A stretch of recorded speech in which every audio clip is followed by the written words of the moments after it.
Versatile Mage. Chapter 636. The catastrophe that's just around the corner. I'm not entirely sure, but I think someone else is watching a village apart from the people of the Black Vatican.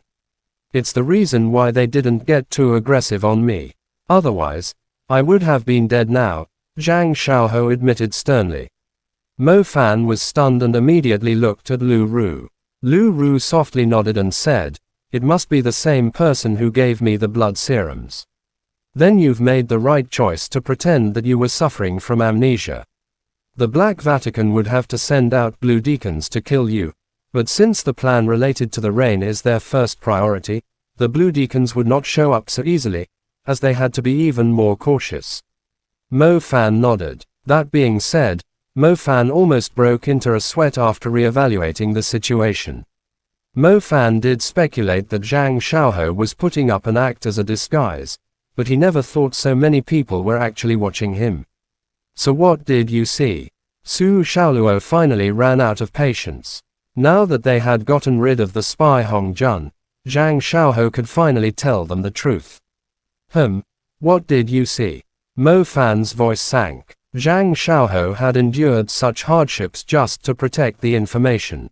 It must be extremely important and might be related to this huge conspiracy looming over the city. "He was wearing a mask.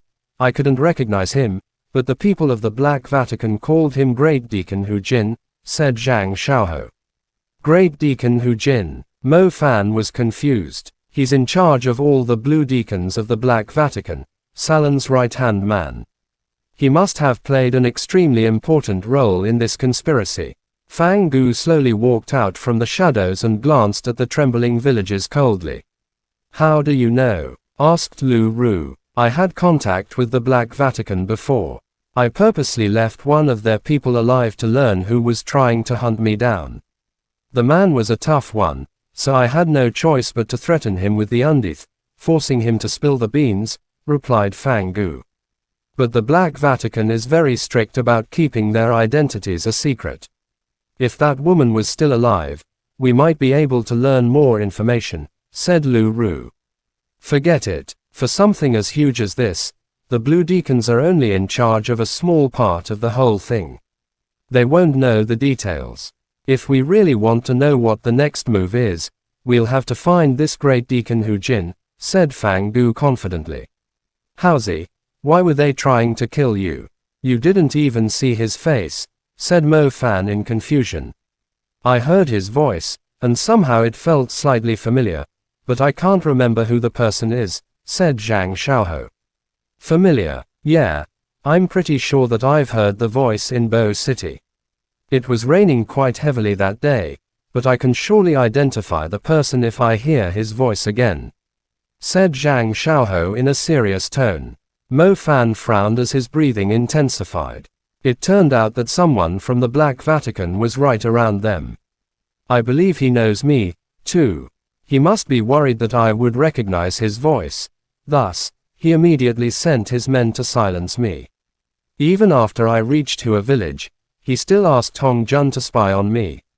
If I did something that would pose the slightest threat of revealing his identity, he would eliminate me and the people around me at once," said Zhang Xiaohou.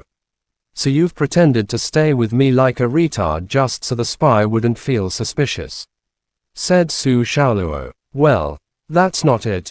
Zhang Xiaohu's face blushed. "What is it then?" Su Xiaoluo pursued further. "To repay your kindness for saving his life.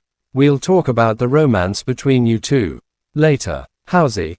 Can't you remember whose voice it was? If we can learn his identity. You mentioned that he's from Bo City," blurted out Mo Fan. "Yeah. He must be someone from Bo City. Maybe he's someone we both saw before," said Zhang Xiaohou confidently. "But there were many people that were allocated here to the ancient capital. How can we find this Great Deacon Hu Jin?" said Lu Ru. Lu Ru and Mo Fan had already paid a visit to Bo City Street. Only a small group of people from Bo City were living there, while the others were scattered across the ancient capital. The information Zhang Xiaohou had brought back was crucial, yet it was too vague. "Come, let's look for Mu Bai, Zhou Ming, and the others." They have spent a longer time in the ancient capital. Maybe they can help us find this great deacon Hu Jin.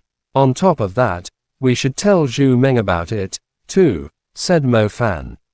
I'll come with you, I'll help too, said Fang Gu. Oh, I thought you were going to kill the rest of them. As the saying goes, drop the butcher's knife and immediately become a Buddha. Mo Fan looked at Fang Gu in surprise. I've already avenged my people. I'll turn myself into the enforcement union when we reach the inner city if we manage to survive. Fang Gu turned his head around for a glance behind them. A dense mass of black moving figures. A shocking sight. The ocean of undead was already less than a kilometer away. When the noise from the shaking ground reached a certain level, it felt like the whole place had fallen into dead silence. When everyone turned around after they were done with the Black Vatican, they could smell the approaching death, darkness, and fear, the sense of being caught in an ocean of despair that could overwhelm their souls. It felt like their hearts were close to exploding from their fear of the approaching calamity. The shocking undead tide was strong enough to crush the buildings, parks, streets, and schools, and humans were incredibly tiny. On the other hand, the inner city was covered in a golden barrier. The inner walls had stood tall for over 1,000 years, but could it survive this calamity of undead? Everything behind them was turned into nothing. The army of undead did not need to do anything. They were simply advancing forward, bringing darkness upon the city. It felt like both the sky and the ground were filled with them. The inner city under the protection of the golden barrier had turned into an isolated island surrounded by a black ocean with no visible end. The tide surged fiercely, shrouding the sky and the sun. The inner city quaked vigorously and felt like it would be devoured at any second. The soldiers stood in lines on the walls. Their eyes were full of terror, regardless of their ranks. The time had come after all. The undead had overrun the outer city and devoured half of the city. Those who did not escape to the inner city in time were all dead, as there was zero chance for them to survive. The cries of the undead were so loud that the inner city was shaking constantly, but the world was immersed in dead silence. As the ocean of undead, pitch black flesh, hills of skeletons, and tides of phantoms, came closer, the people almost felt their hearts shattering to pieces from the overwhelming shock. Chapter end. Please guys like, comment, share, and subscribe.